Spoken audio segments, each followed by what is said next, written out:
Okay, we are picking up back in Leviticus. What I want to do today is actually, I want to do a kind of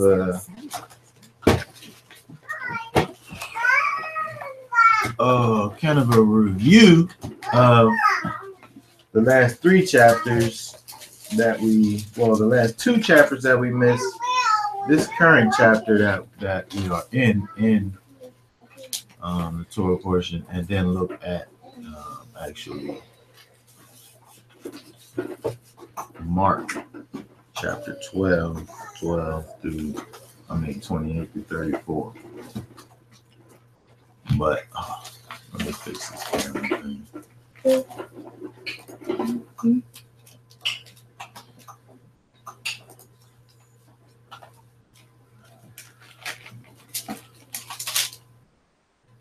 Okay, so let us look back at Leviticus chapter 6.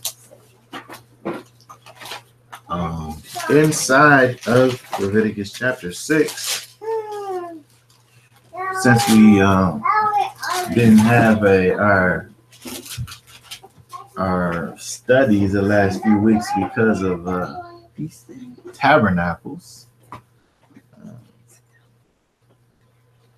I wanted to you do like a little overview. So when we look over in chapter 6 of Leviticus,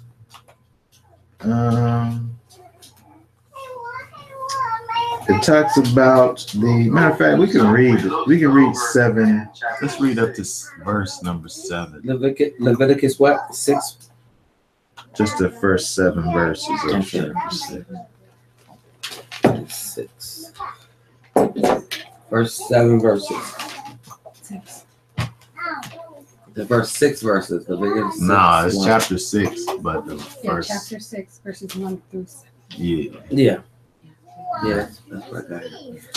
And Yahweh spoke unto Moses, saying, if a soul sin and commit a trespass against Yahweh, and lie unto his neighbor in that which was delivered him to keep, or in fellowship, or anything taken away by violence, or have deceived his neighbor, or have found that which was lost, and lieth concerning it, and sweareth falsely, in any of all these things, of any of all these that a man doeth, sinning therein, then it shall be, because he hath sinned and is guilty, that he shall restore that which he took violently away, or the thing which he hath deceitfully gotten, or that which was delivered him to keep, or the lost thing which he found, or all that about which he hath sworn falsely.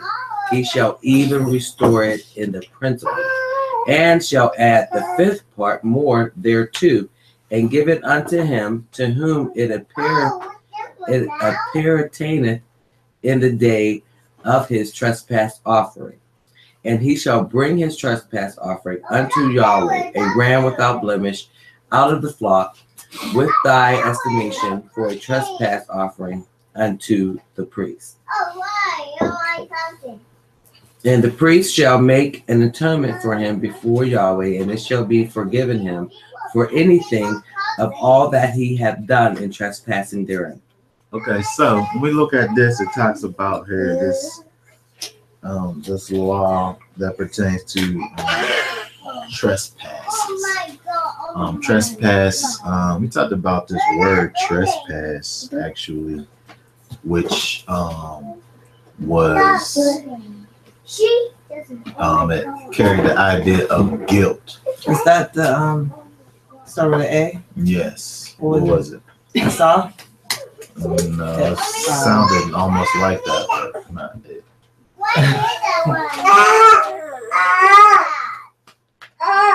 I don't know. Asham. Asham.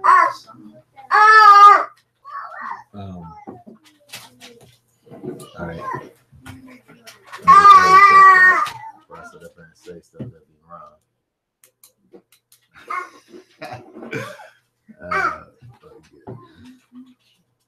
Leviticus 6.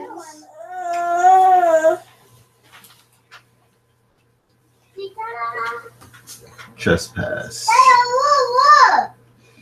Oh, wait. Trespass against. Then when you bring a trespass offering was a sham. Just to trespass is treachery or falsehood. It's ma'al. Ma'al. Okay. The actual trespass offering that you bring is the asham. Asham.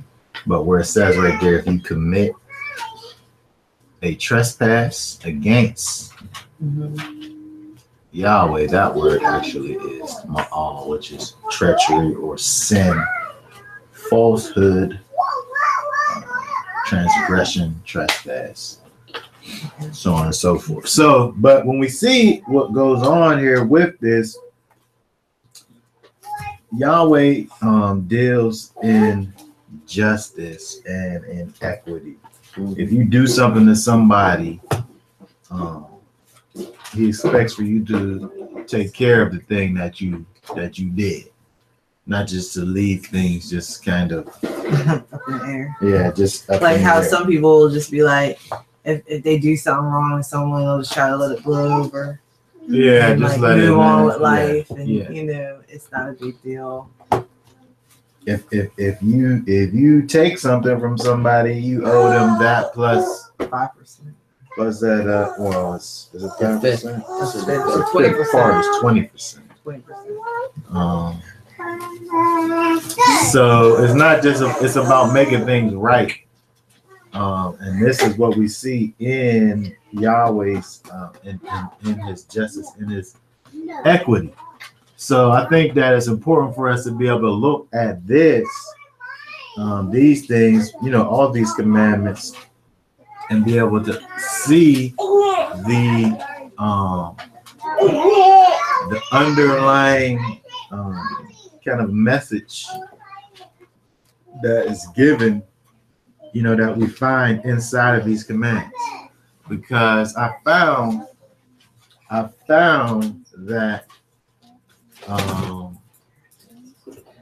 there seems to be a lot of people who even who keep the laws of Yahweh, who it doesn't seem that they fully understand what is going on with the new covenant, or with the new covenant. When we look at these laws, statutes, and commandments, obviously we have to be able to see the spirit of the law here, because when we look at this, beyond restoring people's property, making amends for you know, things that happen, whether you did something to somebody or took something from somebody or found something or so on and so forth. At the end of it, the priest is involved. At the end of it, there's sacrifices that need to be brought. And I mean, you talking about if you steal or if you or if you do something. There's two components. You got to deal with it, but there's also the offerings that are involved in it. And we can only deal with half of the command in its fullness, because there ain't no priest, there ain't no temple, there ain't no one for to take the offerings. So we can deal with the aspect of what these commandments are trying to teach us, but we can't deal with the actual commandments, because we can't do it. We can't. There's no place for us to bring. It's verse 6, and he shall bring his trespass offering. Verse 6. Hold on. Verse 6. Verse 6 is that guilt offering. That's the word right there, asham. He shall bring his guilt offering to Yahweh, a ram, a perfect one from the flock, with your valuation as a guilt offering to the priest. We can't do that part. Right? We can't do that part. So, according to the old, okay, so let me step back some. I want to be able to look at these commands this is what we have to be able to do anyway. When we look at the law, statutes, and commandments of Yahweh, is to be able to look and see what they teach us about Yeshua and the spirit inside of us. What they teach us about the character that we are putting on when we put on Messiah. Right? So again, when we look at this in particular, dealing with the trespass offering, yes, we can't sit up and say, well, we can't worry about this 20% thing because there's not because we can't do the offering part. We have to be able to see the underlying thing that's involved here is that if sometimes it's not just enough just to give me back what you took from me, because of the fact that, man, what would you take it for in the first place? Like, you know what I mean? But if I give you the thing back plus something on top of that, it kind of smooths that over. Yeah, you know what I mean? If you took $20 from me, and then you just like, my bad, I was hungry, like, here's 20 back. I'm still kind of like, Yeah. you know what I mean? He's not my stuff. Yeah. But if you came back with 100, then I'd be like, Oh, it's all right. man, yeah. All right. But I think that's the idea behind it is that you're going over and above. You was in the wrong. Yeah. And now you're going over and above Make it right. to fix it. That's in terms of things, like taking things. Yeah. But it says in verse 2, if a soul sin, this is kind of an all-inclusive kind of a thing. If a soul sin and commit a trespass against Yahweh, first of all, it's two things going on. You're committing a trespass against Yahweh and the person, right? If I sin against a brother, I'll sin against Yahweh first and then you. So it's a double thing going on. But it goes on, it says, and lie unto his neighbor in that which was delivered him to keep. So there's one if it's about a lie, if it's about fellowship, if it's about a thing that got taken by violence, if it's about token, that's what it said right there. or if Jacob's at the table teaching them bad grammar. Take it away. All right, my bad. See, we gotta be bilingual. Hey, yeah, I'm about to say it's hard. She be getting on me too. We gotta know about this Hebrew. We gotta know about this English thing. Then we gotta know about how we talk, you know what I'm saying, to each other. Yeah, right.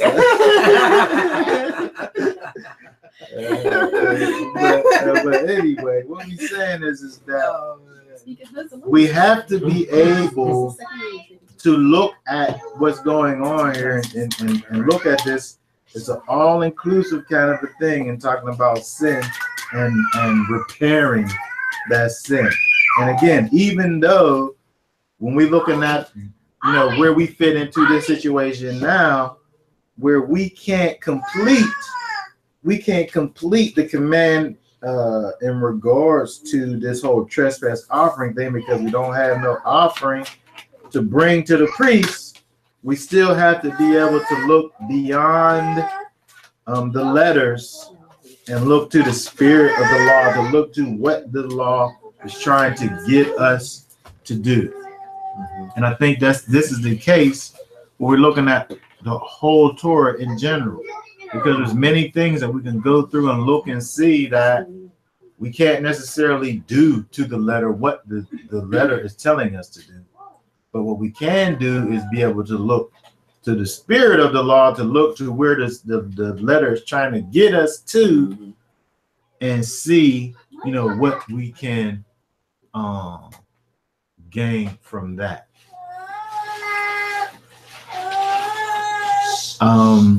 And then, as when we look forward into Mark, it's going to kind of bring this out a little bit more. Okay, so does anybody have any thoughts about the first 7 verses? Well, we kind of just Let's go into how it the part where it's talking about you taking something violently in violence. Because I'm just gonna look at the Hebrew for that. Like what they mean violently. You know, if you steal or you take something, it's something sitting there and you take it, but like what is it, like a robbery? Like you got your wallet, I run up on you and take the 20 out your wallet and leave you on the ground. Yeah. That's so what's what that chapter, verse 4? It's in 2 and and in verse 4. Yeah. He took a okay. So this version has and 4. some scripture says robbery. Yeah, that's what I was getting. That's what I said. Okay. Scripture says robbery. The King James says taken with violence, right? So let's see what that is. Oh. Yeah, In that the thing takes away with violence. All that is just one word, which is gazal. Yeah, gazal. Okay, so something plundered. that word is. Let's see what that word means. Amen. It's Zion. Zion. I'm writing this backwards. So that was but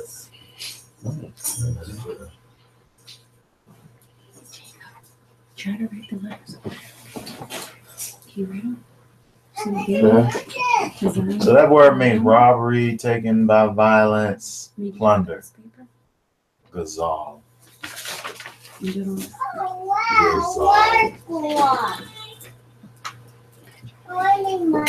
So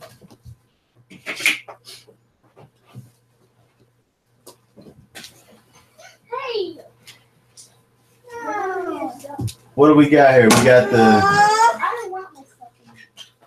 the foot. That could be what, like walking or traveling or. Wait a second. How did you write that? Right, what? It was Gazal. Oh, you think that's a cute? Yeah. I'm sorry. Should have do look They like gotta a know kid. how to read. You gotta know how to I read. didn't mean to put that little thing that went backwards on. It was just how the pen stops. I'm sorry. I'm not trying to be, like. You're not trying to be how you're being? I just read it and I couldn't understand.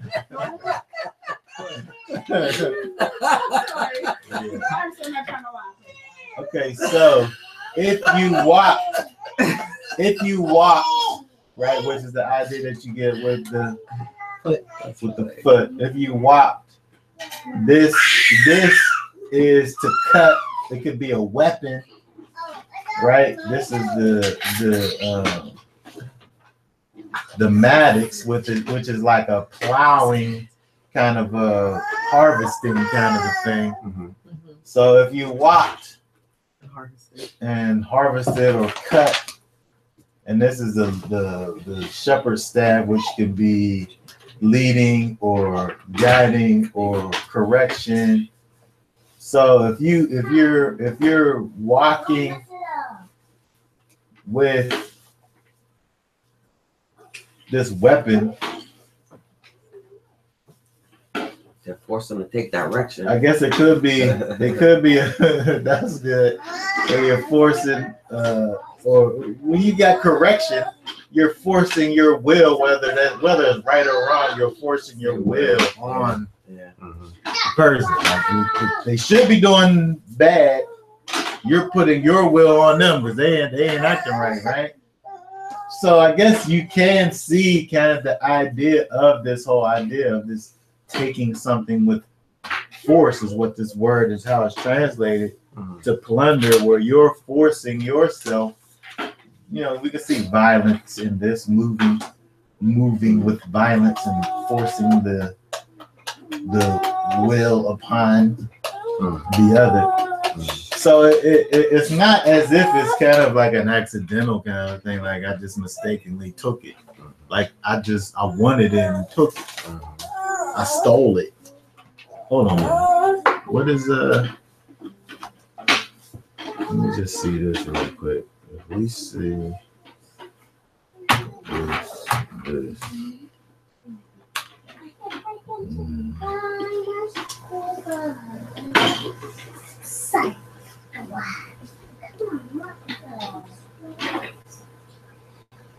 Okay, so I just was checking it. If you look at the commandment, the 10 Commandments, where it says to steal, it's not the same word. Right.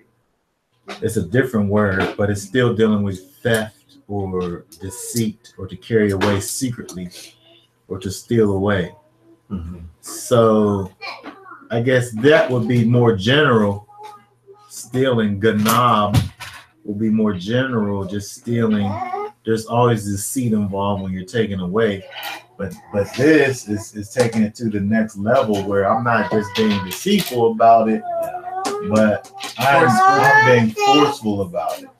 You can't softly harvest. There's always cutting involved. Right. Right? There's always force involved in harvesting. You can't kind of just gently do it. So it's that it's Forcefully taken. It's yeah. But it's interesting that even though that's the case, it still fits into the situation where I could still make it right. It's not like it's irreparable just because you robbed me. No, Right. Because there's a teaching that I heard before that they used to say, I don't know, they still say, but I used to hear people say, if you intentionally sin, there isn't any sacrifices for you. Like there's nothing you can do about an intentional sin. Yeah. And you know what I mean? But obviously these people, if you're gonna steal from someone, That's intentional. It's an intentional sin. Like I intentionally thought about the fact that I'm gonna steal from that person. And it's above stealing because it's robbery. Yeah. It's You know, forceful. It's robbing Sneak off somebody. or something. It's going up to them, It's taking not- their belongings. and running. Yeah, like bullying. That's what it is. You know? Yeah. That's what it is. So there's no. And then There's no. how's the other person supposed to react to that though? What do you mean? To the Not robbery? take them to court. The person who got you. I mean, I guess you just run right to the priest like, hey, This person just robbed me. we about to stone if you don't come out here. Like, we coming to get you, you know? If you don't give me back my phone, I mean my possession. Yeah. But I wanted to ask a question also, just to make sure I got this right. In verse 2, when it says, and commit a trespass against and lie unto his neighbor in that which was delivered him to keep. Is that saying to lie to him or tell him something like a secret that he was supposed to keep, or what was he supposed to keep? What verse are you in? I'm in Verse 2. 2. And lie unto his neighbor in that which was delivered him to keep. Like Okay, if you're delivered to keep- say for instance, you brought me, you brought something for me to hold, for me to keep, right? Yeah. And then so I hold it for you while you go and do whatever you gotta do and come back. You come back and I'm like, I don't know where is that. somebody took it. You know what I mean? Something Okay. happened to it. It's gone. Meanwhile, I got it still. Okay, so that's a lie. It's just kind of like how they're giving you specific instances about different things, about the robbery, about Okay. you like all giving me something. inclusive, They're yeah. giving these different examples. Okay. All right. I How's it wasn't reading quite sure. now?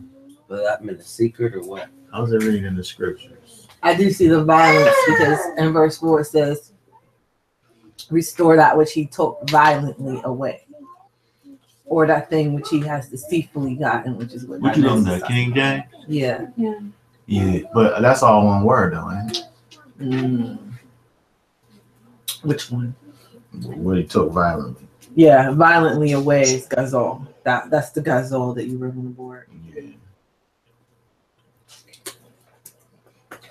Yeah. So when we look at this, it's just kind of like a catch-all kind of a thing where it's giving you these certain situations where this is not the all of it, but things like that. These are the kind of things that you could take things and put them into these categories here in terms of places like, now if that happened, like you brought me this thing and I said that it got taken, and meanwhile I kept it, I'm supposed to restore that back to you plus 20%. I'm supposed to go over and above. So you brought up like phones, like them things are so expensive. You know what I mean? They are. We talking about $1,000. A phone plus 20%. That's a lot. That's a lot. $200 more dollars for $1,000 phone. Yeah, Well, $1,200. So if this person, say this person does this, and like the verse Teresa brought up, and I believe it is in Hebrews, the verse speaking about there's no more. But in the context, if we as believers turn away from this thing, which is Yeshua, that we had supposed to. I think I asked that question before a while ago. Yeah. Like, there is. But we see examples. This is one of them of somebody sinning on purpose. Okay, I think I asked that before. This is sinning on purpose right here. You can't accidentally violently take something from somebody. Unless it's on purpose. Right, and we see that there's so this things person that the would have law to causes for you to do. Totally change their repent. Totally change their ways. That's the only way that they can be forgiven. You talking about this person here? Yeah, you got to you got to get the thing back. You got to make restitution for the thing, and then you're good. But I think the only thing you can't really do intentionally would be killing someone. If you kill someone intentionally, you have to die. You don't have a choice. According to the Torah. Killing someone. All I'm saying is that in generally speaking, or the sexual sin. I'm talking about as far as forgiveness. Like this, like they're talking about the offering. Yeah, you bring the offering, you bring the thing back, you fix it. Like if you gave me your ox, and I feel like keeping your ox, then I need to give you back the ox plus the restitution. I can't just give you back the thing. Yeah. Right, because it's saying you're supposed to be going over and above. What if it was a trespass that was 10 years ago? What if it took you 10 years to change your ways? Then what would the trespass, would the interest still be the Would be like 20% a year? Or? Well, we're not talking about usury. We're not talking about interest. Or is it, I'm talking about as far as to be forgiven. Well, of course, if we was going to look at this, what this is trying to, again, we got to look at what this is trying to get us to get to. So when you get to the point where you're understanding that you did this thing against this person, and you want to fix it. What this is talking about in terms of property, in terms of things, then if I know that I took this money from this person, I'm going to give them back what I took plus something. Yeah. And that's the 10 point. year, even if it's been 10 years, you still. Yeah. Well, yeah. Well, what do you say? Well, it's been 10 years, so now that's long enough. No, I'm just asking. I don't gotta worry about it. So I think that you robbed somebody 10. No, I'm just kidding. Because you said 10 years ago. No, I was just saying what does a person do? It don't really talk about the statute. Like, you know how a lot of people come to Yahweh and they're adults. Yeah. So there's been a lot of things that happened Yeah. Yeah. In their Over sin. time. That's all I'm saying. Yeah. In the Well, past life. to me, I feel like I don't know what you can do about the thing that you've done before Yeshua. Mm-hmm. Yeah, man. I'm not sure how you fix that. Mm-hmm. What happens with what Yeshua does for you with that redemption, right? You get a clean slate at that point, right? So he deals with all the sins that was past. I think that's in like Romans chapter 3 or something. I forget what. Okay. He deals with the sins that was past. So when we look at this, it's talking about, it's giving these laws for Israel. It's giving these laws for the people of Yahweh. So as the people of Yahweh, as a servant of your master Yeshua, now there's a way that you should be. Mm-hmm. So because of the fact, you should be doing right? Well, actually, But in the event that you, as a regenerated individual, in the event that you fall and your fall just happens to be robbery, Mm-hmm. then you need to go find that person that you robbed and make it right. Mm-hmm. Not saying that you need to go through your whole life history of what happened before salvation, and do something about all of that necessarily. Because my advice used to be just repent. I never really gave advice on. Yeah. Going back. This here is giving you an example of it's more than just because remember two things happen. It said you sin against Yahweh, which that would be your and you're internally turning away from those things that you did. Yeah. So that repentance is only dealing with that. Okay. If you say, well, I just ask for forgiveness and that's my repentance, But not the rest of that's just you dealing with the fact that you sinned against Yahweh. Yeah. But what about the actual sin that you did that caused you to sin against Yahweh? Yeah. If I robbed John and then said sorry to Yahweh, he still don't have. What about him? Still don't have. What about So he's still out. I don't get it, John. So you just gotta forgive me. That's all they think. So this ain't. This is more than. Hi. She says hi. She says she heard our Nez. Hallelujah. Amen. Hi. Yeah. So we have to be able, again, when we're looking at this, we're talking about looking at what this law is trying to get us to do, what the letter of the law is showing us, from a spiritual perspective. Yeah. So even if I have heard people talk about they're gonna go out. There's that doctrine of what's it called? Plundering. Yeah. Plundering. Have you heard this? Where there's people who say, well, since we was slaves and stuff, we're gonna go out and now we're just gonna plunder. I heard that before. Yeah, that's all. And we're just gonna take what we could take by force and arm. I mean, and there's people right now in jail for armed robbery. That's stupid. Yeah. Because they had guns and stuff, $1 million bails and stuff like that from this. I think it's called doctrine of plundering. Yeah. So so when we look at that's but they literally went up and did armed robbery. When we go back to what we talked about in terms of guilt and in terms of this word asham, which was the offering that you brought, was this guilt offering, was the fact that it don't matter whether you're conscious of it or not. It's just bringing an offering is about you dealing with the fact of the matter. It's not as if it changes the facts of the matter.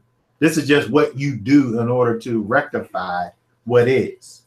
But again, dealing with trespass, dealing with guilt, it doesn't have anything to do with you realizing that you're guilty. You're still guilty. So, plundering is plundering, right? So, so if you do that, right, you're guilty. So first of all, these people sitting up here acting like we have a nation where it's proper for me to just say, across the street is some Amalekites. I'm supposed to kill them. Like I have a nation. Like I'm able to go over there and deal with those people because I know that they're Amalekites, or I know that, or it's like that a they're state Edomites. against the state. Right. Well, when we're in exile, there's no nation, there's no judges, there's no elders. Right. We got them over there. We got them over there. We got them over there. But everybody's not together. Right. This ain't that. All of this stuff that we got going on ain't this. Yep. So when them people are out of order, when they sit up there and say, well, it talks about me going up here and taking over these nations. The Most High gonna give me their stuff. I'm gonna take their house and their car. And the people was out here doing it. And they're going to jail too. That's the other thing. I mean, so it's a lot of ridiculous. They really are going to jail. And they're gonna have to pay back. I mean, $1 million. Two people had each $1 million bail to get out of jail, and then they literally walked around the prison, marched around the prison like they was marching around the walls of Jericho or something, expecting the people to get out of jail. But I mean, meanwhile, they went and literally committed armed robbery, like with guns. I keep saying with guns, but it's true. Like they really went up into these people's houses and they said what? With guns. And they said they was going to go plunder and take their stuff. You know, and so it's just crazy. What? Yeah. I didn't hear about that. Yeah, people was out here doing wild stuff. And now again, in the spirit of the law, in the spirit of the commandments, that's totally on the outside. Right? If we even, I mean, when you look at a reason for war in terms of Israel, they were supposed to go into the land and war with them people that was in the land. Yeah. Because Yahweh was giving them over to, they was giving that land to Israel. Promised to us, yeah. But them people across the street, that's not my land. Yeah, they. You know what I mean? I don't have no rights to nothing that's over there. Right. And I can't even say that I'm supposed to go over there to the land right now and say that, oh, I got like 50 of us. Let's get together and let's overthrow the nation of Israel. Israelis over there. Yeah. Because that's my land. That ain't what the scriptures talk about doing. Right. I'm not even worried about going over there until the master brings me over there, because it said that he's going to bring me into the land. Said, waiting upon me. We supposed to be waiting on him. They take it in their own hands. When people want to sit up here and talk about going over there and all of this, I mean, I don't even hardly want to visit over there. Me, yeah. You know what I mean? Because it's not really, as far as I see, the timing is not. It's not for me to go over there and make it happen. It's not for me to make it happen, but people want to make this thing happen where you outside of the timing that the scriptures even talk about. So we have to think about the spirit of the law, what the law is trying to get us to do, and for me to have this kind of a feeling about myself where I just want to just go over and take people's stuff and all of this. That's not the spirit of the Most High. That's not the Ruach HaKodesh leading me to go over there and say, these people over here is Edomites, so I'm gonna take their stuff and take it under my. It's ridiculousness. And then get locked up. Now you mad. For the rest of your life. And I mean, it's just a waste, man. It's just a waste of people's lives. Or maybe in jail to learn that too. Yeah, after it's too late. So now their families is back outside. They don't got no fathers. You know what I mean? They don't got no sons. They can't do nothing they can't take care of their responsibilities because they want to sit up here and do this thing. Now you destroy families and generations behind you now, because you sitting up here saying that you're this, but you're acting some other way. Yeah. And that's an extreme example. But we see that with people, professing to be Israel. But at the same time, when we look at, again, what we're talking about is looking at the spirit of the law, looking at the place that the letter of the law is trying to get us to, and these things aren't lining up. Yeah. Okay, so, is there any other things in anybody was think about just in terms of those 7 verses here? Because we're not going to really look at too much more of these. I'm just going to kind of overview and move forward. Okay. Because let's see, so from verse 8 through 13 of chapter 6 of Leviticus, it deals with the law of offerings, the law of the burnt offering. Right, so this was the offering that was brought. Verse 9, command Aaron and his son, saying, this is the law of the burnt offering. It is the burnt offering because of the burning upon the altar all night unto the morning, and the fire of the altar shall be burning in it. So it deals with this burnt offering. I think it calls it the look at this here. It refers to, I believe, it's elevation offering. Do you want to use my charger? This is Georgia. I want to see if it fits. This is 31.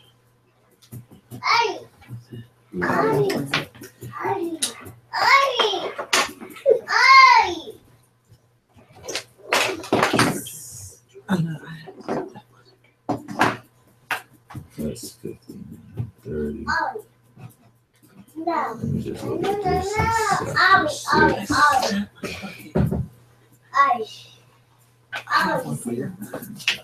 Nine.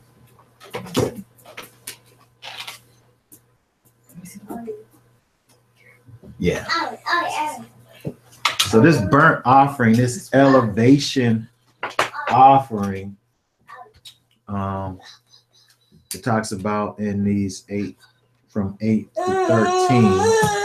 13, dealing with these, this offering that you put on the altar, you burn it up unto Yahweh, it says all night and until the morning. This law of this elevation offering. So when we think about, again, looking at the old covenant, and we look at this elevation offering, it doesn't have anything to do with transgression. It doesn't have anything to do with sin or wrong that you've done. It just has to do with offering up this burnt offering unto Yahweh, and it be something that kind of lasts kind of continually. So when we look at that, what kind of spiritual significance can we look at and find when we look at this here burnt offering, this elevation offering? What verse are we where the in? priest from 8 to 13. Can we read it? I'm sorry. 8. Can I read it? Or no? Yes. I gotta read it. I don't know. Then Yahweh spoke to Moshe, saying, command Aaron and his sons, saying, this is the law of the burnt offering. The burnt offering itself shall remain on the hearth of the altar all night until the morning, and the fire of the altar is to be kept burning on it. And the priest is to put on his linen robe, and he shall put on undergarments next to his flesh, and he shall take up the ashes to which the fire reduces the burnt offering on the altar, and place them beside the altar. What must we skip? 13? 13. Then he shall take off his garments and put on other garments, and carry the ashes outside the camp to a clean place. And the fire on the altar shall be kept burning on it. It shall not go out, but the priest shall burn wood on it every morning, and he shall lay out the burnt offering on it, and offer up in smoke the fat portions of the peace offerings on it. Fire shall be kept burning continually on the altar. It is not to go out. Well, something that I learned before is that the priest garments was very flammable garments. They didn't have like fire retardant clothing on. And I think the wicks of the candles was also made from the old linen from their garments. So I'm just thinking that, if it was their job to keep that fire, going. And I don't know. If they didn't do that, then they could probably somebody could put them on fire, burn them up. But when we look at this, burnt offering, this elevation offering, this olah offering, that's translated as burnt offering. Isn't that supposed the to prayers? burn up? They were supposed to burn this thing up. Yeah, until it was ashes. Until it was ashes, all night long until the morning. Yeah. And the fire of the altar shall be burning in it. Yeah. You're supposed to burn it all night long until the morning. Burn it up and then take rid of the ashes. Yeah. But this was like a thing that you just do every day, right? Always did that. They did this every day. Yeah. Every night. It's not. And then there was a priest that would take the ashes outside. That's what they just said right there. It's not connected to sin. It's not connected to something that some type of wrongdoing. It's just something that you did every day as a priest, part of your situation. And I'm saying, if we're looking at these commands and trying to figure out what the spiritual application of them would be, what is the point of this? What is the point of this command for us? What is it trying to show us in regards to the character of Yahweh? Okay. First of all, now we do the morning prayers, which I don't do, but the morning prayers are what they would call isn't it like the olah, the burnt offering or whatever, going up before the Father. Or am I just not saying what you want? The korban. Oh, Roosevelt's on today. The korban. Okay, good. Oh, well, on that? Yeah, he's on the YouTube. Okay, Shabbat Shalom. The korban is the daily offering. So that will be something that's done in the morning. This is the thing that they do all night. Okay. Until the morning. So you got this thing going up all night, and then you have the daily offering, which you talked about from 19 through 23, which deals with the meat offering, the daily meat offering, which it says that's half of it in the morning, half of it in the night. To find flour meat offering. That's the korban. That's the daily. But even still, it's the same concept of you're bringing this offering that doesn't have anything to do with sin. It's just an offering that's being brought to the altar to be burnt. And it's always happening. Continuously. Yeah, it's continually happening. They're always doing this thing with the burnt offering. They're always doing this thing we'll talk about later with the meal offering, where you're bringing this fat, you're letting that fat burn up. You're letting this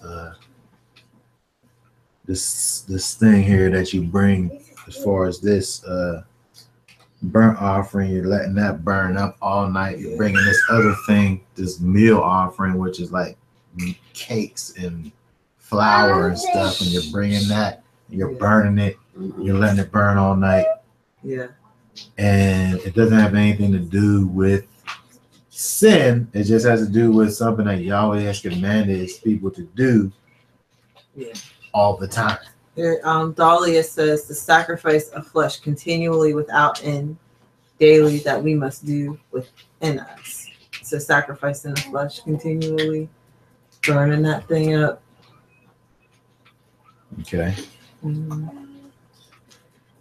I when I look at this, I think about the fact that the fire is kept burning. I never really thought about the fact that it was burning something all the time. All the time. It's not like the fire is just going. It's not just doing nothing. It's not just doing anything. The fire, even if that animal is on there and it's all the way to ashes, it's just going to keep burning up those ashes until you take the ashes out and take them away. But I always thought about the fact that the fire was continual, just not the fact that there was continually burning. So if we were going to a think about it, sacrifice on. that's like saying, well, the spirit is continually in me, but it's not necessarily doing anything while it's in me. But here we're talking about how it's actually doing something. There's something that's happening. There's things that are getting burned up. The residue of those burnt up things are being taken away to some other place. There's a connection to those burnt up things to uncleanness, right? Because there's a washing that took place what the priest did. So we could absolutely think about how the spirit in us, which is that thing that's burning up these things, which in our case, yes, is that flesh, The carnal mind. our carnal mind. It should be continually working. It should be continually purified. Churning that and we out. should be continually taking the residue of those things Taking out away the from us and burying them things and putting them things some other place to have a connection with this uncleanness, right? Because, he had to wash and he had to change his garments. He had to put off his garments and put on these other garments so that he could take these unclean things away and get rid of them. Right? So when we look at this again, we can think about what the spirit beneath the letter of the law is showing us is that spirit inside of us shouldn't just be in us. Yep. It should be actually doing something. That fire should actually be burning and working and moving us forward and actually being used, right? It shouldn't just be there. It should be actually be being used, putting things on the fire. Dahlia said, and the fire that is the spirit within us is not to go out also. Hallelujah, let the fire work in us.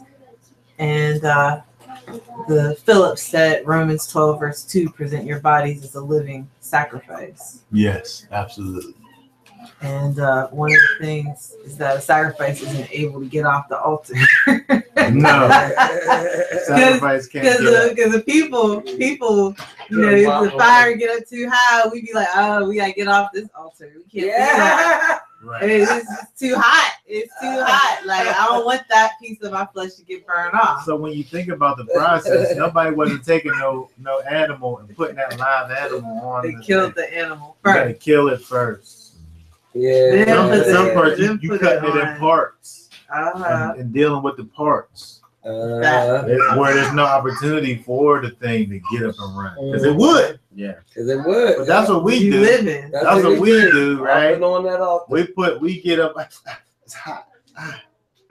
And then we don't even be on the thing, right? The thing got to get killed first and then put on the thing. It's a process. Hey, man. Wow. Good point. That's a good point. So when we put Romans in context with this over here in terms of we got that spirit inside of us, what's it doing? We got that fire burning inside of us on the altar.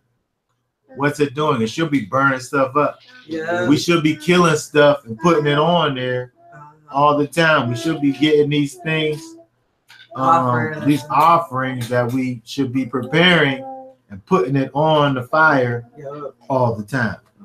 So we see when we look at this chapter 6, when it's going through these things, yes, there are sin offerings where it talks from, we look at 24 through the end of the chapter, it deals with sin offerings. And, sin offerings, of course, we confess those unto Yeshua, who is our advocate and goes before the Father. But these other things, this meal offering, this meat offering, this burnt offering, is not necessarily dealing with sin, where it's just a continual working of the Spirit inside of us, burning and working unto perfection. The Philip said, Shaul said, crucify our flesh daily. And I was thinking about that one message that you'd spoken. There was a couple of things where you talked about the beaten oil, how the oil, the olives was beaten, and then how Paul talks about how he fights and his flesh, he beats down his flesh, And I mean, the process, it hurts, right? It's a painful process for us to get over our ego. I mean, and you got to it keeps on trying to come back, right? Yeah. It keeps trying to come back to life, and you got to keep pressing it and punching it down over and over again. But it's a necessary thing, and if we're really walking in the Spirit, it should be a continual process where when that flesh does try to rise up, that thing goes on the altar. Or you could say not even about when it rises up, but you keep it there. You keep it down. You keep it there, right, so that it can't rise up. Right? If we were some people who were over some other people, and we waited for them to rise up for us to take action against them, like we're doing North Korea. we wait for them to rise up before we take actions against them. That don't make any sense. Now, them people that's over us got the idea. Right. Let's just destroy them from the jump. Right. Let's destroy them from the jump and keep them down so that they can't rise back up again. Right. So we need to take some lessons from our overseers. Right. Yeah. Because they don't sit up there and wait for us to get strong. They make sure you ain't getting strong to begin with. Yep. Right. So we got to treat our flesh like that. Don't let that carnal mind get so strong that it's overtaken. Right. It's supposed to be like this thing over here, where that spirit inside of you is continually working, and there's not a chance for that thing to rise up. I'm reminded of that game, like at Chuck E. Cheese, where the little mouse comes up. You have that little pellet, that little whack-a-mole. The whack thing, yeah. You whack it back down as soon as it tries to come up. You just be looking, and every time you see something about to move, you hit it down. Yeah. Because that flesh will rise up. You be in the flesh and be like, oh wait, what just happened? How did that happen? So, I mean, at least that's how it is with me. I don't know. So when we look at these verses, it might just be me. You got a man over here. That thing get up there, I'd be like, somebody got to come tell me, like, hold on, Terry. So what's up with you? When we look at these verses in the New Testament, and we're able to really look back and understand the point of the Old Testament, we put these two things together, it caused us to be able to look at this in a right way, right? Because we have to remember the people in the so-called New Testament didn't have a New Testament to look at. They were living it. What they were doing was they had all these things that they were saying in the context of the scriptures that they had, which was the so-called Old Testament. So when we're not putting these two things together, we're not looking at it correctly. So when we look at this idea of being a living sacrifice, we have to look back and see what the sacrifice is, how that even worked. Yeah. We're alive, we're physically alive, but there's a part that we're killing, which is that carnality. So we have to even understand how a sacrifice was even offered in the first place to even know what that even means to be a living sacrifice. Okay, so when we look at chapter 7, it deals more with trespass offering, what's actually brought in terms of which we talked about before, in terms of the kidneys and the fat around the kidneys and the livers and all of that. It talks about all of that again in chapter 7, 1 through 10. From 11 to 21, it deals with the peace offering. Again, we got all these.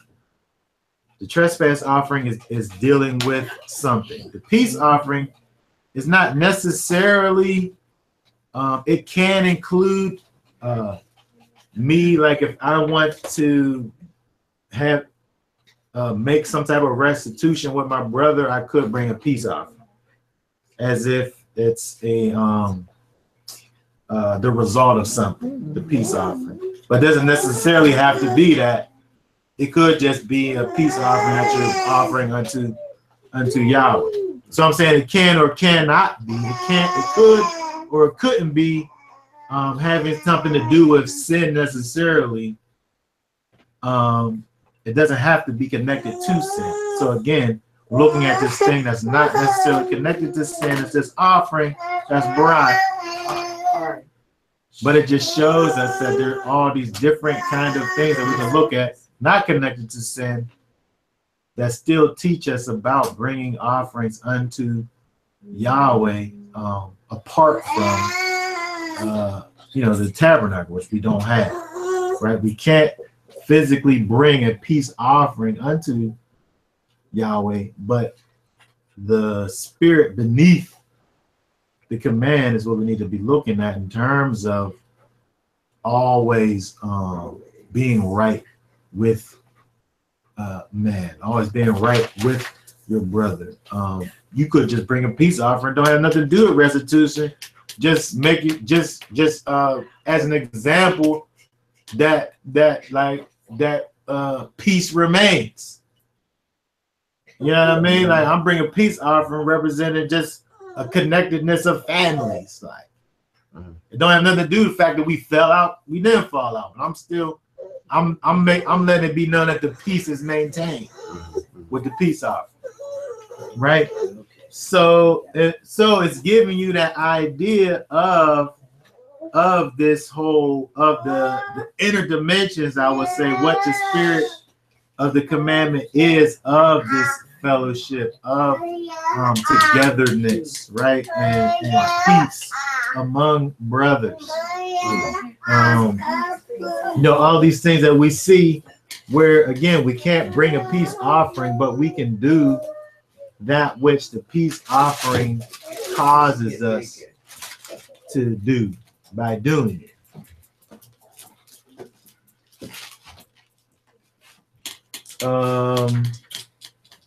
And in chapter 8, it talks about the priest and the consecration of the priest in terms of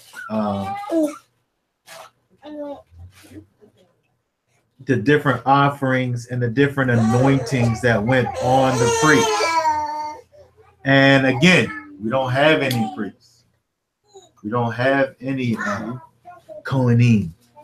We don't have a high priest. We don't have the Levites at all.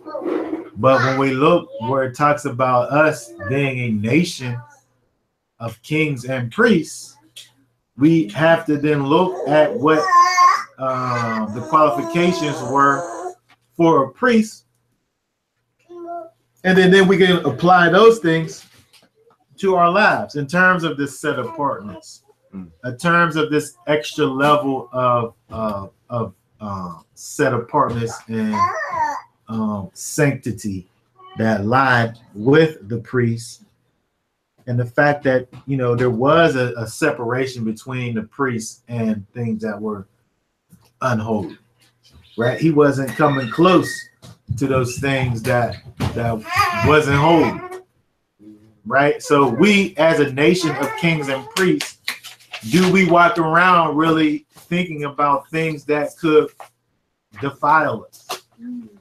Do we walk it around? Do we walk? Because if you was a priest, you was cognizant of what was around you and what could potentially influence you, whether it be physically or what have you. You was cognizant about what was going on about you because you didn't want to become unclean. Right? They didn't go to war just for the simple fact that somebody could die and like touch them. Or they could kill somebody, and I mean, if you kill somebody, obviously you touch a dead body, right? But there's laws set in place to prevent that priest from interacting with unholiness. So I'm saying, as a nation of kings and priests, are we kind of being kind of hypersensitive and aware of our surroundings the way a priest would? Are we doing that? Because again, that's a good point.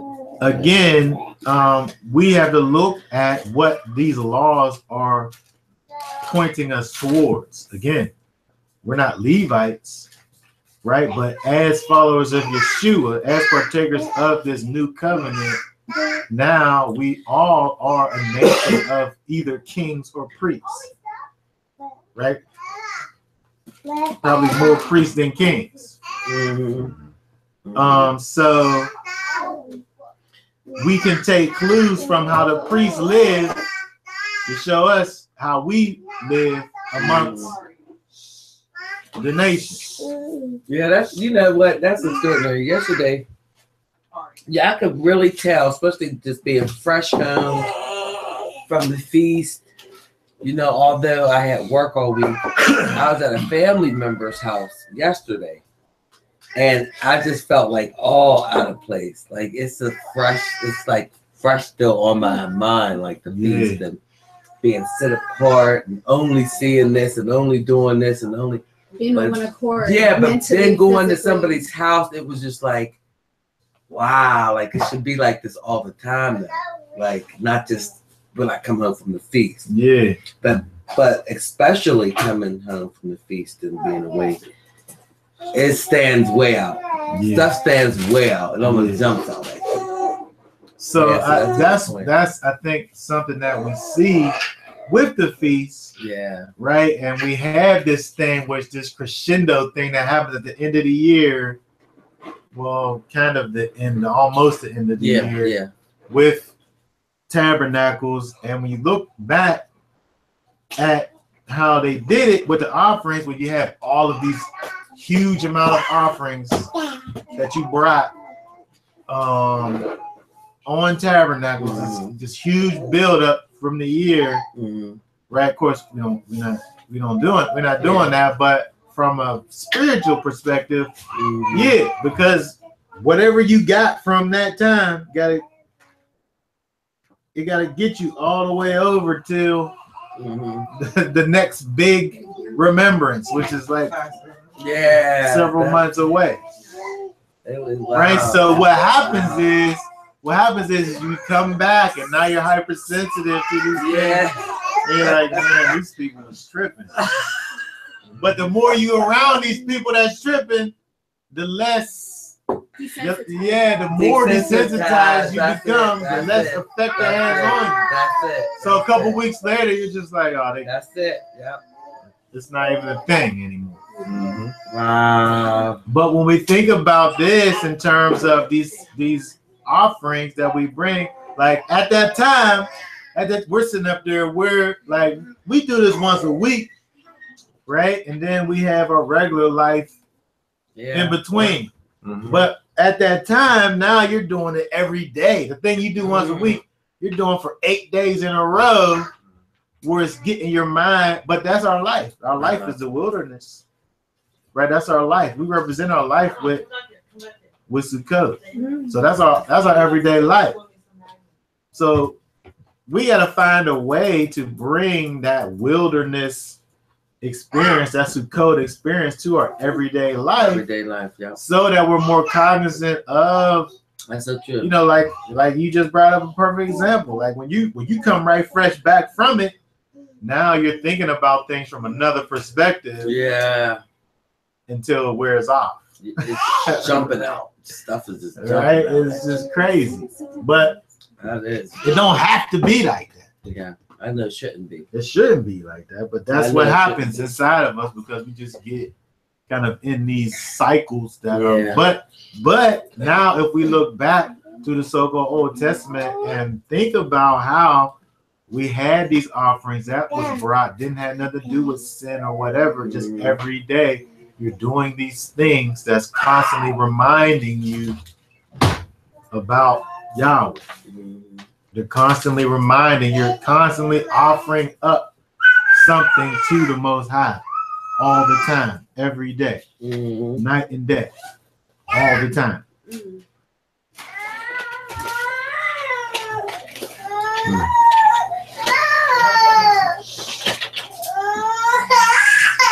Okay, so let's do this. Let's look over at, if anybody has any thoughts about any of that stuff?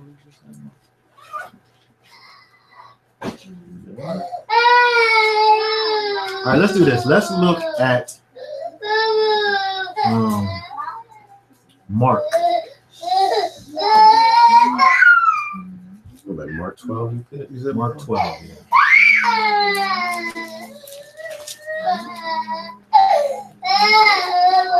Mark chapter 12.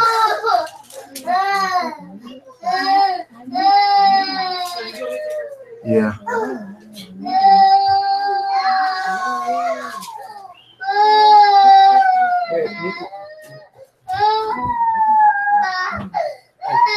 Uh, 28. Let's see. Verse 28 through 35.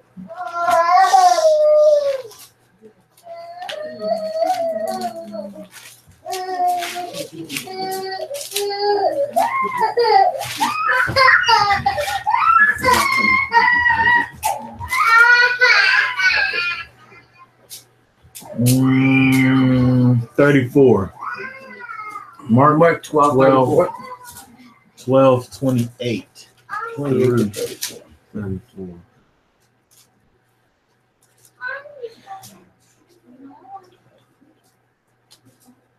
What chapter? Mark chapter 12, verse 28 through 34. And one of the scribes came, and having heard them reasoning together, and perceiving that he had answered them well, asked him, which is the first commandment of all? And Yeshua answered him, the first of all the commandments is, Hear, O Israel, Yahweh our Elohim is one Lord, and thou shalt love Yahweh thy Elohim with all thy heart and with all thy soul and with all thy mind and with all thy strength. This is the first commandment. And the second is like, namely this, thou shalt love thy neighbor as thyself. There is none other commandment greater than these. And the scribe said unto him, well, master, thou hast said the truth. For there is one Elohim, and there is none other but he. And to love him with all the heart, and with the understanding, and with the soul, and with all the strength, and to love his neighbor as himself is more than all whole burnt offerings and sacrifices. And when Yeshua saw that he answered discreetly, he said unto him, thou art not far from the kingdom of Elohim. And no man after that durst ask him any question. Okay, very good. So when we look at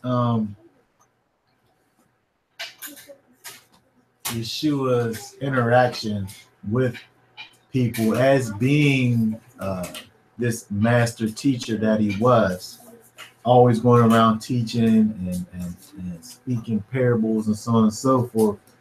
Various times in the scriptures we see when these different religious leaders will come and challenge the master with these questions. Actually,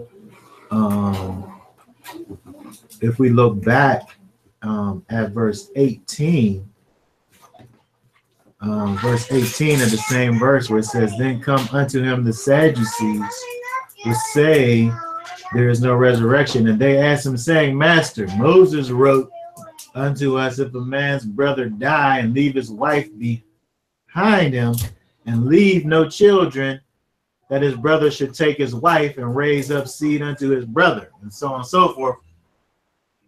They always was coming with these challenges to Yeshua, again, because he is the master teacher. So we see the same thing happen. First, it dealt with the Sadducees in verse 18.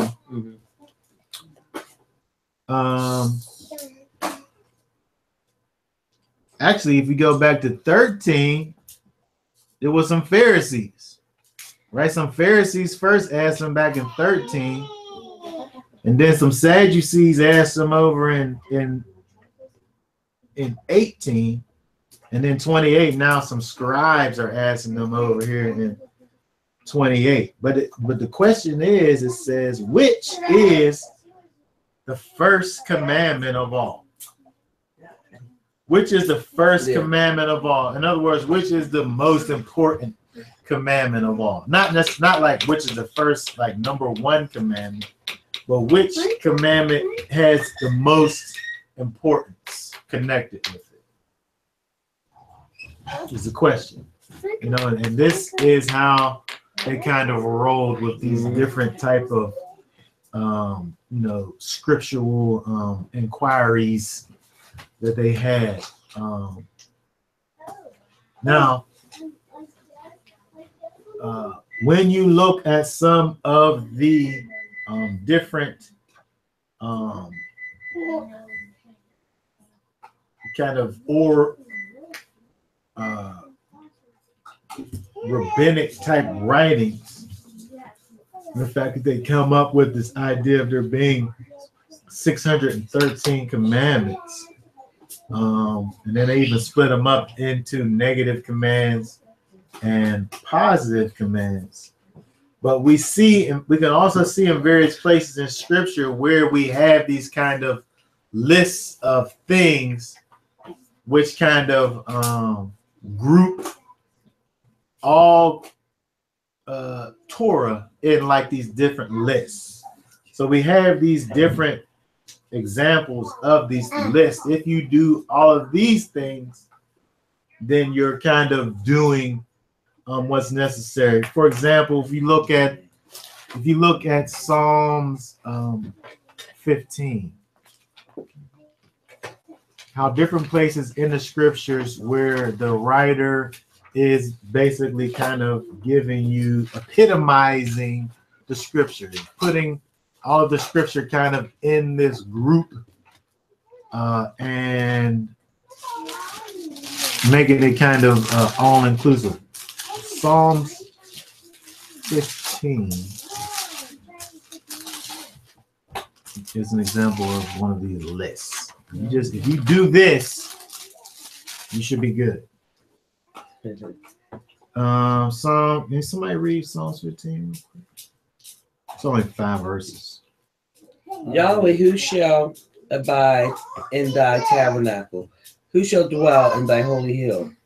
He that walketh upright and worketh righteousness, and speaking the truth in his heart. He that backbiteth not with his tongue, nor doeth evil to his neighbor, nor taketh up a reproach against his neighbor, in whose eye is a vile person, and is condemned. But he honoreth them that fear Yahweh. He that awareth to his own hurt, and changeth not. He that putteth not out his money to usury, nor taketh regarding against the innocent. He that doeth these things shall never be moved. Okay, so when we look at Psalms 15, right, the psalmist here is giving you the answers to who shall abide in thy tabernacle, who shall dwell in the holy hill. If I do these things, I should be able to abide in the tabernacle and dwell in the holy hill. It's kind of like there's a list that's given of these things that kind of epitomize the whole Torah, so to speak. Psalm 15 or 115? No, just 15. I was Psalm 15. 1 through 5, that's what we just read. Isaiah. The one thing I like about this is he swears to hurt and does not change. And he doesn't even believe like a bad report about a friend. Like if somebody says something bad about a person, you gotta prove it to them before they'll like they won't just be like you kind of. So if you have that kind of character, then you could dwell in the holy hill. It's a high character. Does not take up a reproach against a friend. Yeah, that's what that means. Yeah, so let that let that kind of marinate up in your soul for a minute. Those words. Okay, so Isaiah 33 is another example of. We had a big conversation today about stuff. Isaiah 33, 15 and 16. Another example. 33, 15 and 16. He that walks righteously and speaks uprightly, he that despises the gain of oppressions, that shakes his hands from holding of bribes, that stops his ears from hearing of blood, and shuts his eyes from seeing from evil, he shall dwell on high. His place of defense shall be the munitions of rocks. Bread shall be given him, and water shall be sure. So we're just talking about places in the scriptures where we see these different writers giving you kind of these lists of things. If you do these things, then you should be good. So this is kind of the question that this scribe is bringing to Yeshua in terms of what is the first, because somebody could say, according to David, those things that was listed or whatever psalmist wrote that particular verse, chapter 15, that's the writer's list of what needs to be done in terms of the commandments, kind of putting commandments above other commandments and making this kind of list. So Yeshua, it's a character thing. It is at the end of the day, it is a character thing. But you have the commandments that are giving you a picture of the character. Mm-hmm. If you possess these specific character traits, the way that you manifest that is through doing these certain things.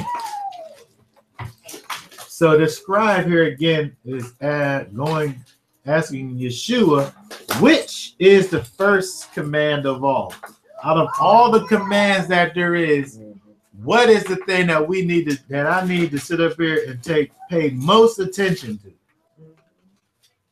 And Yeshua answered him and said, the first of all commandments is, he says, the Shema. Hear, O Israel, Yahweh is our Elohim. Yahweh is one.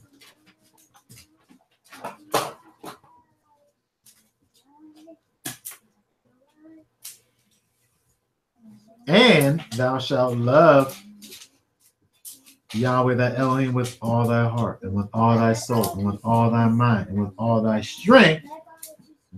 All of that is the first command. So before we get to the idea of loving Yahweh, we still first got to deal with the first part of this first command, which is dealing with the fact that Yahweh is our Elohim. There's actually three things that's going on here. The fact that Yahweh is Elohim, the fact that Yahweh is one, and then the kind of the different aspects of this whole way that you're supposed to be loving Yahweh. So, first of all, when we look at this, of course, we're looking at this from Mark. But what Yeshua really did was quote Deuteronomy 6:4. Right? So where it says here, oh, Yahweh, our Elohim, is one. So in the Shema, we make this declaration. We make this declaration of the fact that Yahweh is our Elohim. When we say Eloheinu, we're saying Yahweh is our Elohim. Not that he is a Elohim or the Elohim, but your personal Elohim. When we say Eloheinu.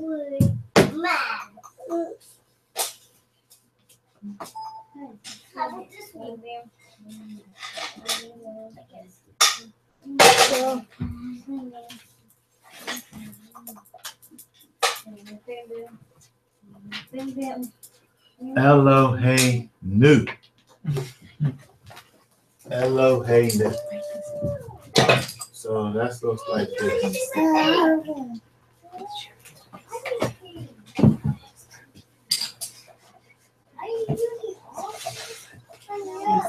Hello.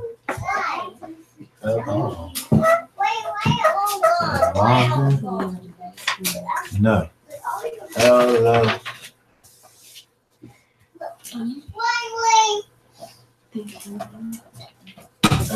Hey, no.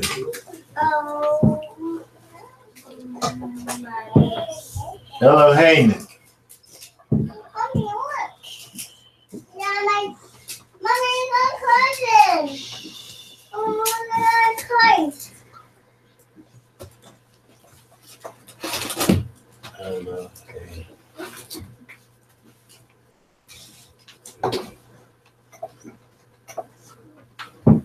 Hello, hey. Right? So you saying that Yahweh is your personal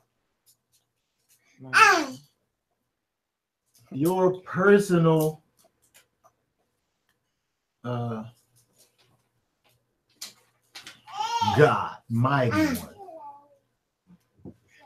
supreme deity, great judge, almighty one, strength, powerful one. When we look at the word, first of all, the word El, when we break it down to its root of Eloheinu, the root is this here El, right? Which is what? Is a ox's head, which has the idea of strength and power. What do you say? Provider. We can put provider there, absolutely, yes. And the shepherd's staff, which has the idea of leading and guiding. So we have this strong, powerful leader and guider is at the root of that. When we look at the root of this Eloheinu, the idea that it brings forth is strength, to be strong, powerful, mighty strength. When you look up that strong, so you go all the way down to the root, the lowest common denominator, meaning to twist or to be able to twist. You ever see? I remember whenever I used to see them big, strong guys who used to take like phone books and take the phone book and rip it apart. Or they take like these big pieces of iron and they show how strong they are. They're able to take these big pieces of rebar and bend them up with their hands and twist this metal. Just show their might. Take decks of cards. I don't know. Just take a deck of cards and just rip it. Right? I want to see you rip a deck of cards. Right? I want to see you take a phone book, if you even know what a phone book is. Take a phone book and take it and rip it, right, with your bare hands. Right? So this idea here of the root of Elohim to be strong or to be able to twist. He could take anything that's as strong as this thing is. He could take it and he could twist it because he's so strong. Right? He's able to roll up anything. Right? So when we look at this word El, again, this is the root is El of Eloheinu. Now again, we're connecting ourselves with this strength, with this mighty one. When we say he's our mighty one, right? He's our Elohim. Right? He is our Elohim. He's our oak tree. He's our post. It's like you getting plugged in, basically. What you mean? Like you getting plugged into the power. Is what I'm trying to say. Right. If we was the cord, he is the socket. Like we ain't nothing until we put that plug into the socket. He's the power. He's the strength. The strength comes from him, right? He's our strength. So when we say he's our Elohim, right? We're putting that on ourselves. We're declaring that truth to be so. We're saying that he is, and again, this is what Yahweh said was the first commandment. First, just even acknowledging the fact that he is our Elohim. When we look back at the Ten Commandments, there's also a declaration that's made before the commandments is given. There's a declaration that's made, a fundamental truth that is stated before any do's and don'ts, any thou shalt nots are listed, where it says, I am Yahweh, thy Elohim, which have brought you out of the land of Egypt, out of the house of bondage. But that's totally connected to the first thing that needs to be understood in the commandments, the fact that Yahweh is Elohim, the one that brought you out from Egypt. He is Elohim. And because of all of that, you won't put anyone before him. Because of all of that, you won't have any idols.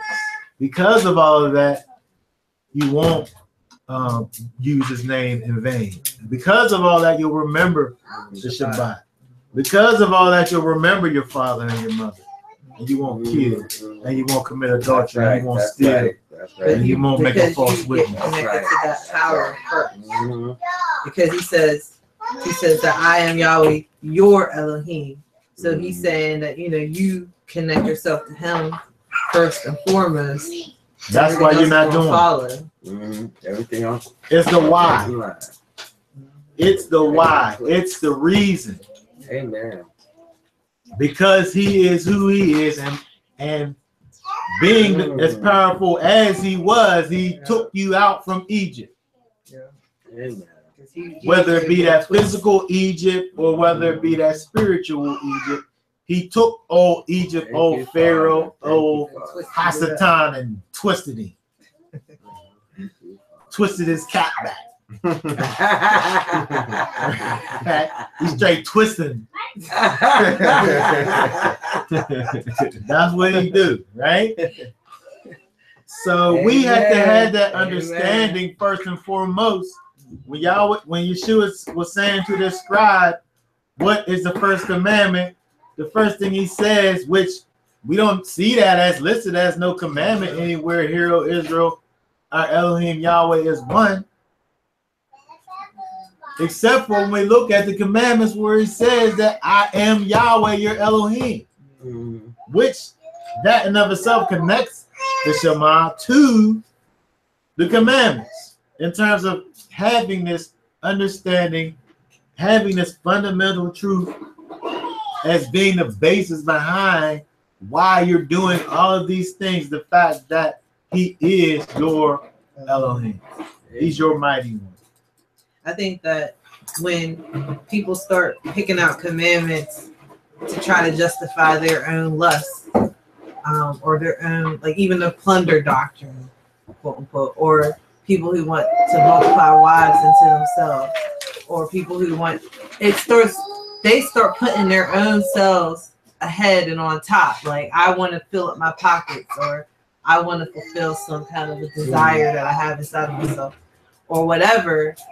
Or they might want to seek to put themselves in esteemed places, like, make themselves, they got to be called certain kind of names or whatever, put letters in front of their names. And all of those things is exalting themselves. But if they put Yahweh first, the Most High first, and he's the reason for everything, it just seems like some of these fleshly things and these fleshly commandments that people want to try to find and make for themselves, those things won't happen. Because the first and foremost commandment is, Yahweh is our Elohim, and he's one. Well, I think this is the point. The point is that first and foremost, we have to recognize this thing that we declare, the fact that he is our Elohim. It means a lot. It means a lot just to say that he is our Elohim. And it causes us to think about things differently when we put all of these things in perspective, understanding that he's the mighty one. He's the one, he's the place where that strength originates. So if anything, like you said, bringing up these things about what people do in terms of these carnal kind of connections, at the end result of that, if you think about a thing, I think if we think about how does that kind of magnify Yahweh first, if you think about how does it magnify Yahweh, I think if that's the first question that you ask in regards to it, I think that really causes us to, it would cause us to walk in a different way. Mm-hmm. If I want to sit up here and make up this, these reasons why I'm able to have multiple wives, okay, fine. But how does that magnify Yahweh? Mm-hmm. It don't magnify Yahweh. It magnifies you, mm-hmm. Right? That's all it does. It lifts you up. It takes care of your physical needs. That's the only thing that it does, is take care of your own physical needs. Right? So at the end of the day, that in and of itself don't magnify Yahweh at all. So right then, when you are one that kind of puts this thought process to the forefront, at the end of the day, the thought process that you put into the forefront is carnality. It's your carnal mind, and now you've made yourself Elohim, and forgot the fact that Yahweh is Elohim. He is to be on top. We sit up here, some of these people, and treat this thing as if it's something that Yahweh said, "Thou shalt do it." You know, mm-hmm. They treat it as if it says, "Thou shalt have multiple wives." Mm-hmm. When the Bible didn't never say, "Thou shalt have multiple wives." Mm-hmm. What it did was give you laws to govern if you did do that. What it did was show you if you was going to do it, this is how you would do it. But somebody somebody brought this up, and I'm so glad that they brought this up because I never thought about it until the fact that they brought it up. But they also, what Yahweh also told you what to do in regards to having a king. Yahweh said to Israel that you don't need a king. But what's going to happen? You're going to look and see all of these nations around you, and you're going to want to be like these nations around you. So therefore, since I know that you're going to do this thing that I'm telling you that I don't want you to do, here's how to govern that. I'm going to give you laws and commandments of what you should do to choose a king, even though I don't want you to have one in the first place. So we can't sit up here and say, well, he wants us to do it because he has commandments to govern it. Because that's a perfect example of he don't want us to have a king in the first place. But he's given us laws to govern it. And even in doing it, he's saying, when you go out and get one because you want to be like them, here's what you do. Because he knows that this man that we are is so carnal that it don't matter enough for him to be our strong, mighty one. It doesn't matter that he's giving you these commandments, these law, statutes, and commandments to do them. It don't matter that he's giving them to you. It don't matter that you know them, that you write them down, that you read them every day. It doesn't matter because unless your heart is changed, it's of no consequence unless your heart is changed. Yeah. Unless your heart is changed, it don't matter that you know what he wants for you to do. You don't have the power to do it. And by professing Yahweh as Elohim, it's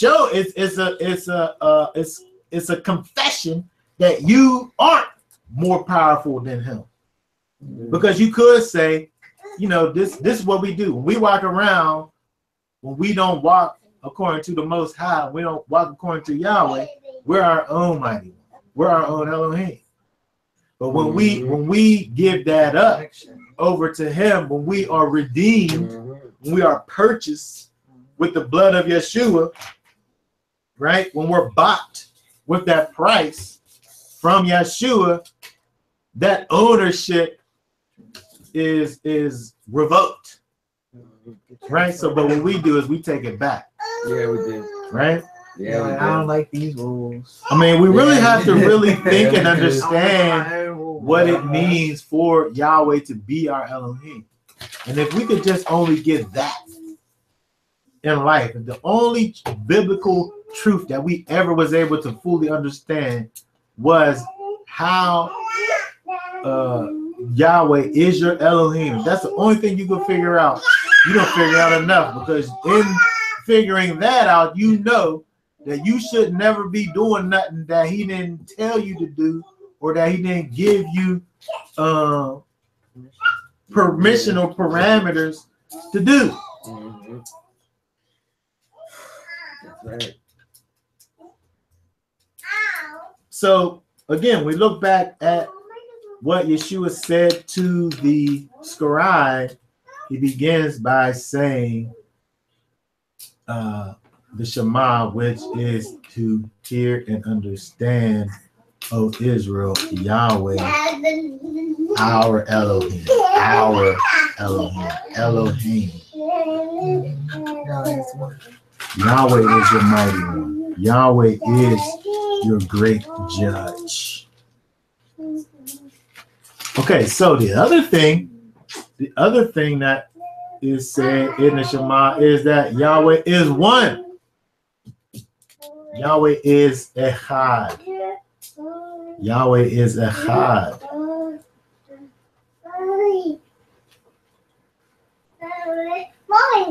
Now we think about this idea of Echad, which gives us this idea of one, but it also gives us the idea of unity. So when we look at the Echad, it's one, It is an idea of one, but it's also this idea of unity.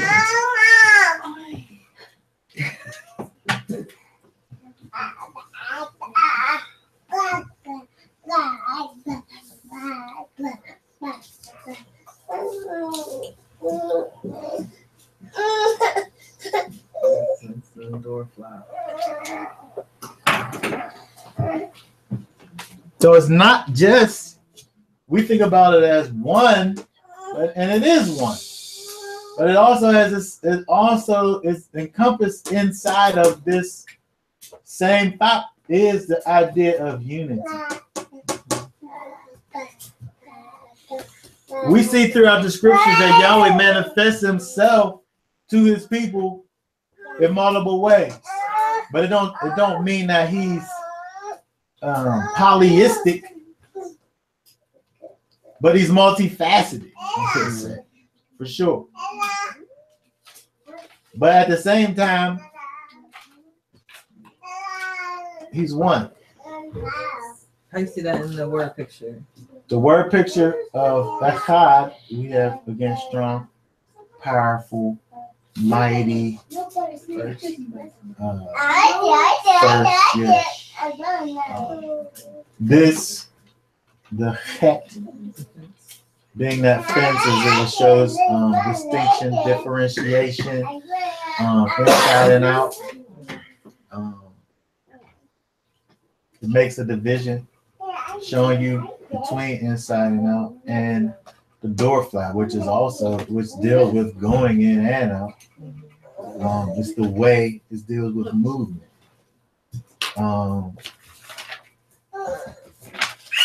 So in terms of the idea of oneness inside of this word picture, how do we see oneness or even unity inside of divisions and parameters? What? Divisions, a division and a parameter. Well, you have that here. That would be what? Strong a division. Strong division and parameter in the ins and outs. So what's that to do with oneness, unity? You think about unity, you think about a whole bunch of things going in the same direction. Yeah. Mm-hmm. Unity is all of these different, potentially different things going all in one direction. Yeah. So if we have a strong distinction or division of in and out, moving through this door flap, through this narrow way, it's not broad, it's all, I guess, singular.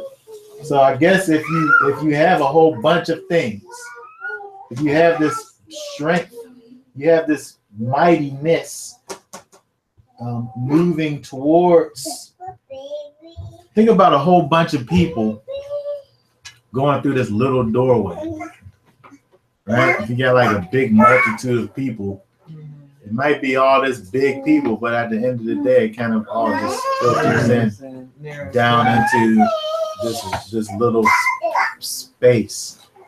When Yeshua talks about in John 17, where he talks about making the disciples and those that believe the message of disciples, make them all one as we are one.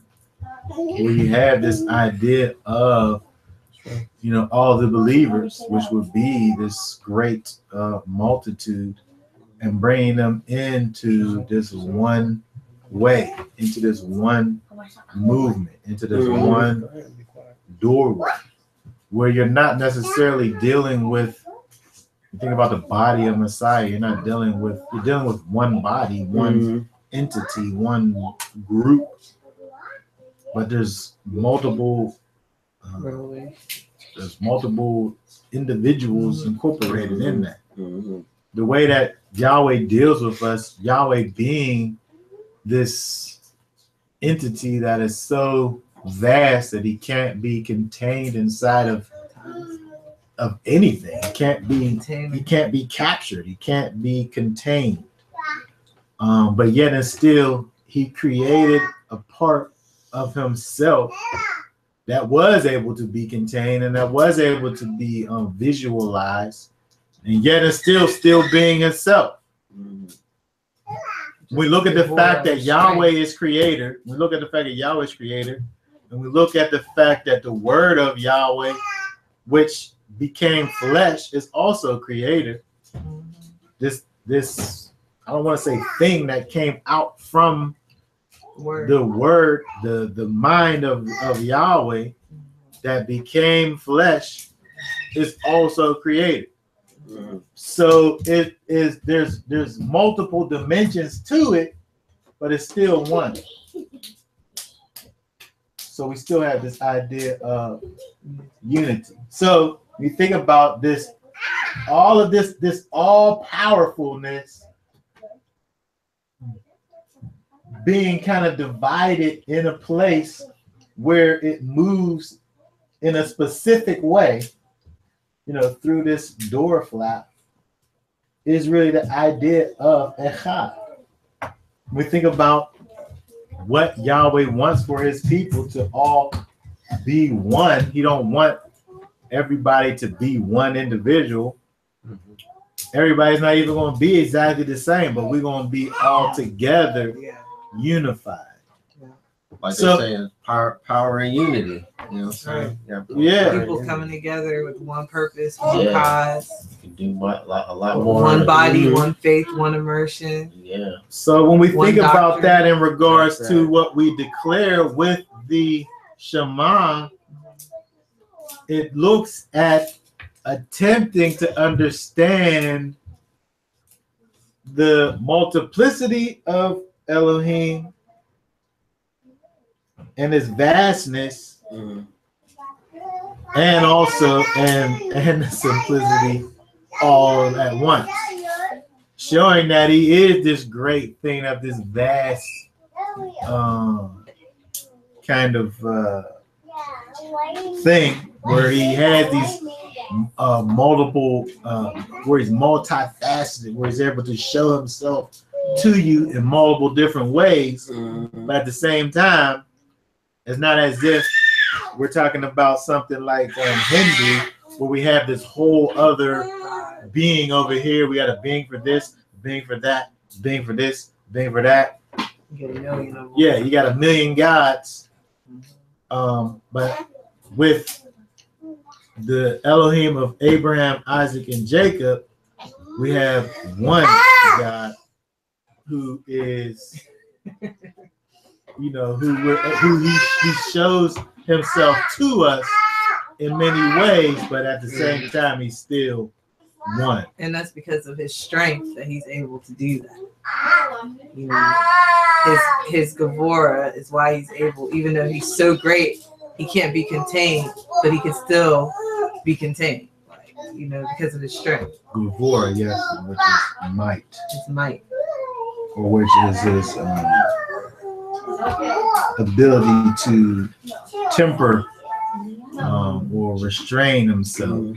Like if you have like hotness in an egg, like he's able to temper so that he don't scramble the egg. Like I think about that when I cook. I gotta be careful. Don't want that heat to overtake the egg and then scramble the egg. Right, that's how you temper it. Right, so when we look at what this Yeshua is telling to describe, he tells him first of all, the first of all of this is understanding this fundamental truth of who Yahweh is to you and who Yahweh is in general. He's your Elohim and he is one.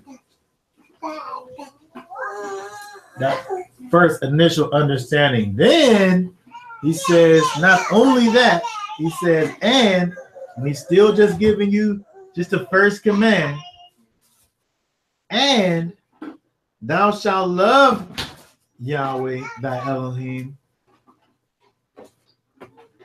Thou shalt love him. thou shalt love him. So again, if we looked it up in the Greek, probably say agape, love in the Greek. But we know that what's being said here derives from Deuteronomy chapter 6, verse 5, and that would be ahab, which is to love. In the Hebrew, it looks like this. So love in the Hebrew.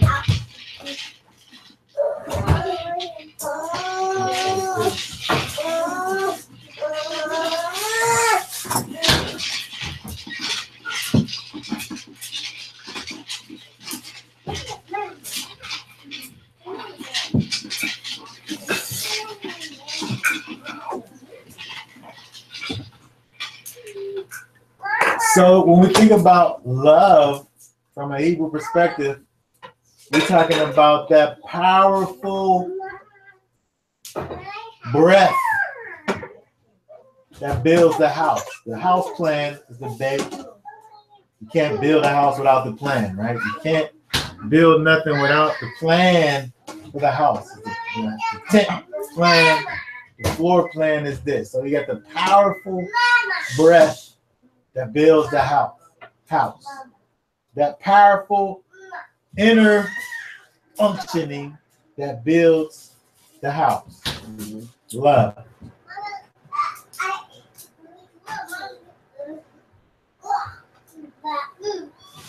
When we think about love, it's not something that is reaction. Love is not reaction. Love is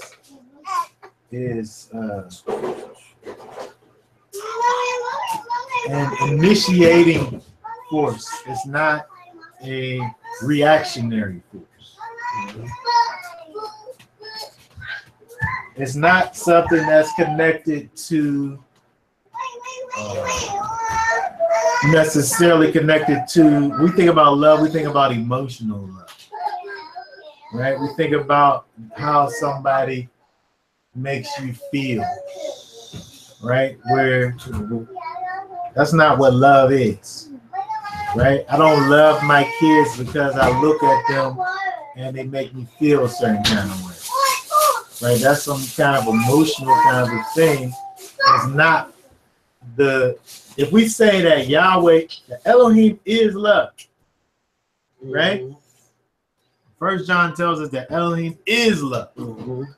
So if that's the case, if he is love, then when he loves us, it's not because we did anything to get that love, right? Because that doesn't make any sense. He's the initiator of love. He is love. So we got to think about, if we want to define what love is, we have to look at the origination of love. And if he dealt with us based on who we were, then the response to what we are wouldn't be positive. Right? Right? Because we some rebellious little children that deserve to be destroyed. Right? But because of his love, because of a decision that he made inside of his own self, based on his own goodness, a decision based on his own goodness that he has inside of him, irregardless of us, right? His interaction with us is not connected to or motivated by what we do. He loves us because that is what he wants to do, not because of something that's owed to us. Like we talked about the fact that Yahweh is merciful, right? Again, if Yahweh's merciful, he's not dealing with us based on what we deserve. Well, it's the same thing when you think about love. It's not based on Like if I got this rebellious child, and all he did was just be rebellious, what he deserves is not nice things, it's bad things. What he deserves. He deserves to know, right? Right? Yeah. But Take 'em I'm back not off. going to stop loving him because I want to correct him. Right? So if I'm bringing him correction, I'm doing it actually because of love. But what I'm saying is that the thing that I'm doing, the love don't change based on what he's doing. Yeah. Because I love him, I'm going to deal with him in a certain way in terms of correcting him. But it's because I love him. So my love for that child doesn't have anything to do with what the child does or doesn't do. Because it's not something that we do as a result of. It's that strong inner force, that breath. It's that strong inner force that builds the house. It's the thing inside of me that's causing me to build this house. Right? Is what love is. It's that choice, that decision that's made. Yahweh made a decision that he is going to have this people and he's going to provide this way for his people to live. And he's going to deal with his people in a certain way. He loves his people, right? So it's this inner, it's an intention. Love is this inner intention that you have towards this or that, not some reaction to something else. It's internal. It's an internal motivation, not an external motivation. Love. And when we look at that, we can see how breath comes from within, right? The breath comes from within. It's not something that comes from without. It comes from within. So that strong breath that comes from within, that builds the house. That's what love is. Right? So we have to love our Elohim. So in other words, when we love Elohim, it's something that comes from within. Just kind of intrinsically. Just from being love, that we're, from being love, just for the simple fact that it is love, is something that comes from within. It's not necessarily about things that we're doing, right? That's just a result. But we're doing it based on the fact that we, out of love, out of this choice, out of this intention that we're making, it says with all, that word literally is all, kol is the whole or all or any or every, all manner of heart, with all your heart. Love Yahweh with all your heart.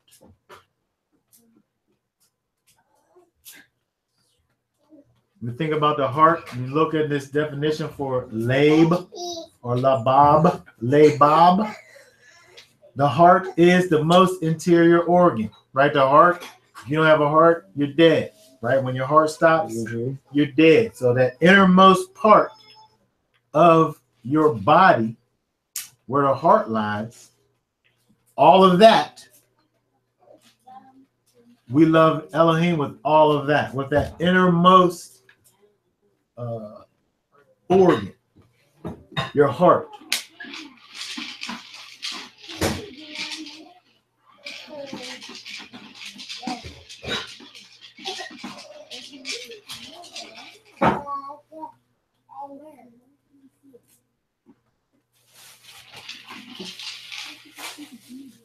we look at Deuteronomy, it says all of your heart and all of your being. All of your being, which is your nefesh. All of your soul. I'm gonna say your spirit, right? What you put your energy into. Then your soul would be, if it's nefesh, it's a breathing creature. It's the essence of what you are. Yahweh took Adam and he formed him out of the dust of the ground, and he blew his breath, the breath of life, into that body that he created, that he molded, and it became a living soul. Became a living nefesh, a breathing creature. So when we talk about your soul, again, we talked about this before, you're dealing with your desires, your appetites, your vitality, that which makes you to be alive. Your appetites.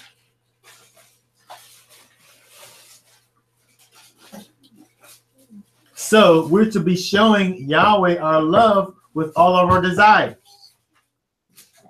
Right? All of our vitality, all of our pleasure should be a manifestation of the love that we have for Yahweh. And this is we still talking about the first commandment.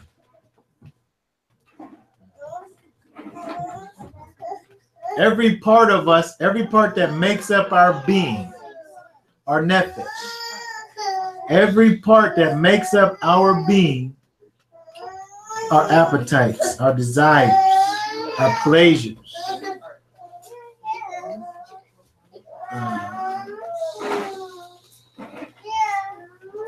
should be something that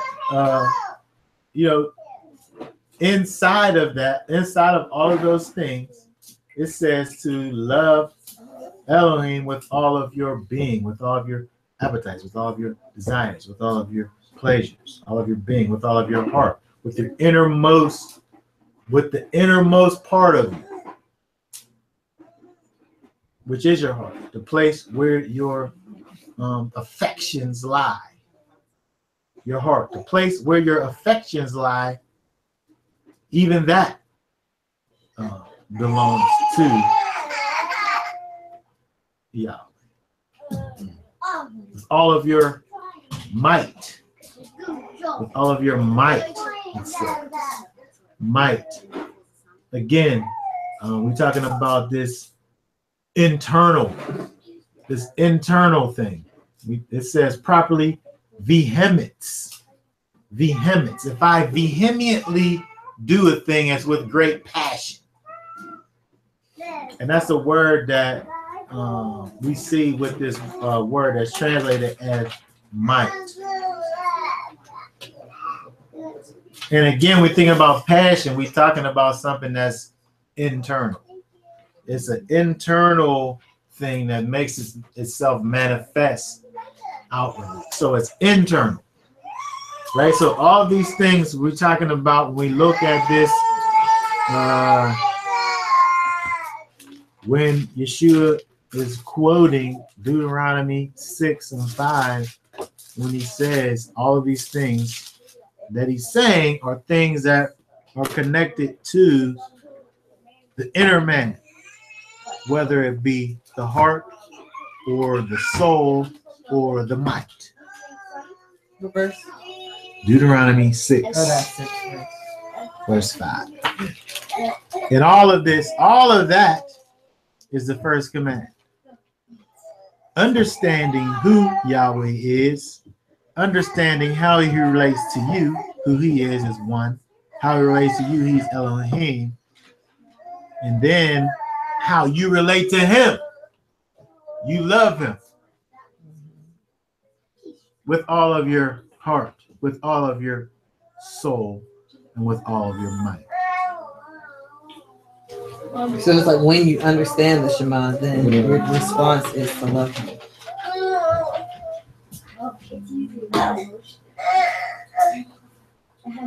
Well, yes, part of the Shema is a declaration, and you should be understanding in the declaration.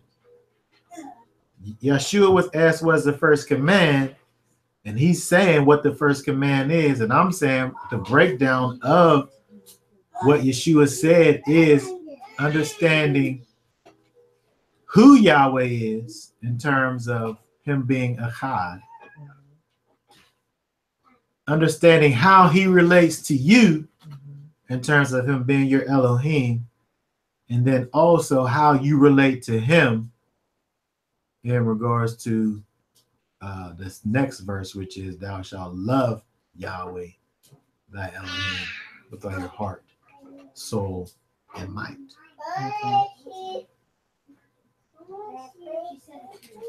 Okay. Now, when we see this in the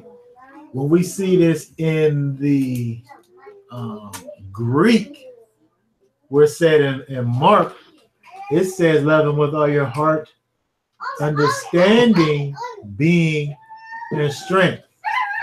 Right, so you have that extra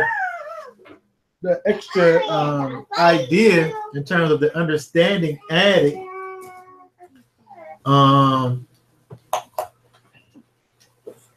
which is not outside of the thought process of what is being conveyed with what we see back in Deuteronomy. But again, it's not, understanding is not there necessarily, but the word understanding is not there. But the thought process is who you are totally in regards to your being and your might and your heart all belongs to Yahweh.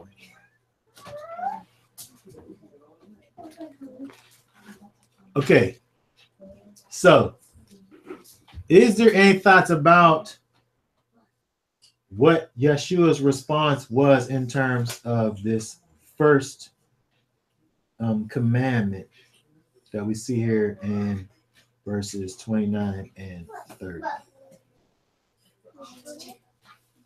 Thoughts or comments as to what Yeshua's response here is?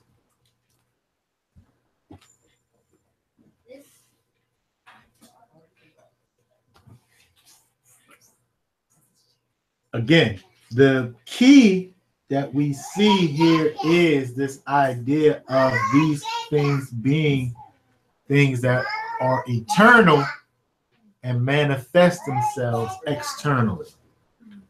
So in other words, if I'm doing things, that necessarily doesn't say that I love Yahweh.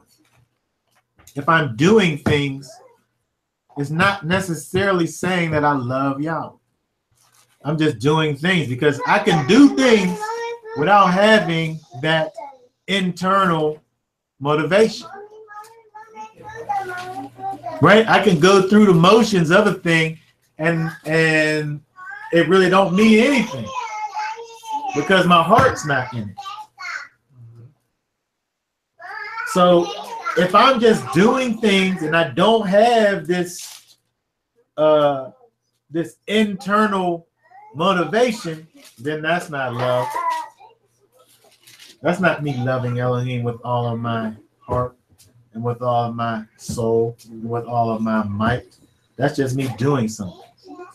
We think about kids. We think about children. They do things a lot of times so they don't get in trouble.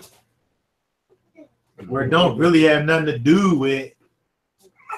We see how they are when they have the ability to move and not get in trouble. They do whatever they want to do. Right? So they did things when they was with you because they didn't want to get in trouble. Not because they wanted to do it, because if they wanted to do it, they would have just continued to walk through life doing that. But kids get old, they grow up, they get old, and then they do whatever they want. Sometimes they do what they was taught, and sometimes they don't. Why? Because they were just doing things. Because they was told to do it. They were just going through the motion. They wasn't loving with all their heart, being, and might. They were just doing things. So we have to be able to understand that, you know, we are not just doing things. We're not just not going to work on Shabbat. We're not just, not fornicating and not having, coveting our neighbor's stuff. Right? We're doing more than just not doing that.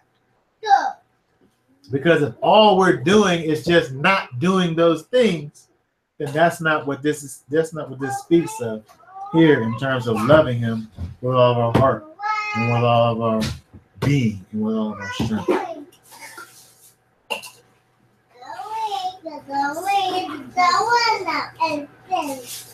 Yeshua takes it further and says the guy only just asked him about what's the first command.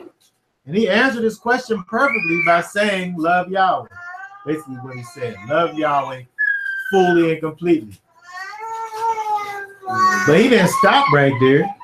He says, and the second, which never asked him what the second was, and the second is, but again, when we look back at some of those other verses, how we show how different places in the scripture we have these various lists of what it takes to be righteous, what it takes to get into, to dwell on the holy hill.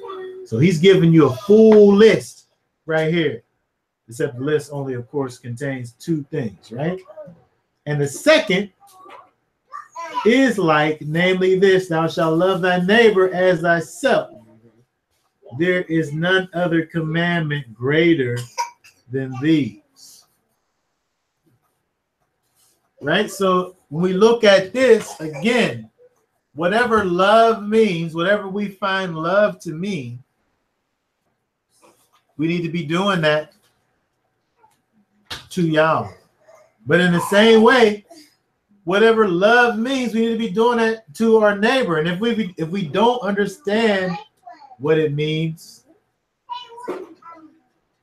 he defines it where he says to love thy neighbor as thyself. As thyself. So we should be treating our neighbor as we would treat ourselves. If we're treating people worse than how we would treat our own self, then of course we're not fulfilling this right here. So when we look back and think about what we're looking at in terms of the commands, in terms of doing these trespasses against other people, right? We can now look and see, oh yeah, I can see how, we can even see how these things point us to Yeshua, right? Because again, if somebody goes through the whole ordeal of robbing you, I kind of want more than just you just giving me what you took back, because it was a greater violation than just the actual thing that was took. More than physical, I feel like. You know, it's like a assault. Yeah, but it go deeper than the physical action, you know? Yeah. Because it's a hurt on the inside too that right. You gotta get over and deal with, you know? Right. So it's not always about necessarily, the restitution is not necessarily about the physical value of the thing. But if I did something to you, what I would want as far as myself is to have some kind of a surety that this ain't how our relationship is going to be. Like, you're not going to just say sorry and then come right back to me and do this thing to me again some other time. Like, there got to be some kind of a repair that happens to let me know that you're not just kind of just going through the sorry motions of just, I'm being sorry. But I want for you to make it clear to me that we're good again. Right. Restitution. That's how I would want to be treated. Yeah. That's because if I don't have that, then there's kind of some obscurity like in the back of my mind. Well, I know he said sorry. and I know he gave my money back, but can I trust like going places with this person? You know, jack me in the back of an alley somewhere, like. And then it's like going to hold a grudge. Yeah. Then you start holding a grudge. Right, and it's not even your fault. Exactly. Because this person didn't repair the thing that he broke. Right. He broke something by physically taking something, but he also broke a trust and relationship and a bond that we used to have that never was repaired. Mm-hmm.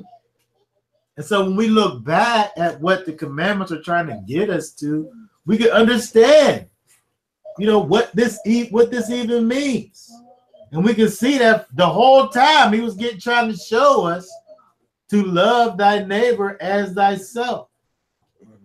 To not just go through motions and just not through. So that's why there was that physical restitution, also the spiritual sacrifice. Right. You had that spiritual, because you're repairing on every level. You're offering something up to Yahweh. You're offering something back to the person that you took. And then you're going over and above, which is that kind of that repairing of that intangible thing that's broken. Right. Because there's a trust that's involved. If you rob me, like, how do I know that you ain't gonna do it again? Right. Unless you're going over and above what's just asked of you to do. And then that's what I would think. It would kind of be like, I don't know, not like a ceremony or something, but like the person who offended, they would both go to the priest, and it would be a whole ordeal. You know, the priest and they would both be involved. Yeah. The person with, in my mind, it can't be like, here's what I took from you here, 20%. I'm gonna take this to the priest and we good. Yeah. You know? Yeah. It's probably like, all right, let's make amends. Let's go up Then to you the have priest. that peace. What is it? That peace offering. Peace offering. The peace offering that just kind of makes it all solidified. Because the altar was open to everybody, so you're making a scene out of it too. Yep. And everybody else is saying it too. People see y'all go there. There's people back in the line talking about, hey, they making up. That's good. I remember when we had that from it before, and that's good. So everybody sees us as a witness too. Right. So it's not just some secret thing like, yo, I'm sorry, here. Exactly. Here, yeah. So again, when we're looking at this, we're seeing this thing where it's an all-inclusive kind of thing, and it's an internal thing that's going on where I love my neighbor as myself. And again, love being this internal thing that's coming from the inside. It's not just me going through some motions, just doing this thing. It's something that's internally driven from the inside. And then so when the scribe hears this, right? When the scribe hears this, knowing what the scripture says, he's enlightened. He knows exactly what the point that Yeshua is trying to make. And we see, and it says, verse 32, and the scribe said unto him, well said, teacher, you have spoken the truth. For there is one Elohim, and there is no other beside him. And to love him with all your heart, and with all your understanding, with all your being, with all your strength, and to love one's neighbor as oneself is more than all the ascending offerings and offerings. If you're able to do that, if you're able to love Yahweh the way that he wants for you to love him, and you're able to love man the way that he wants for you to love him, The thing that this scribe got from what Yeshua said is that this is more than all of the ascending offerings and offerings. This is more than that.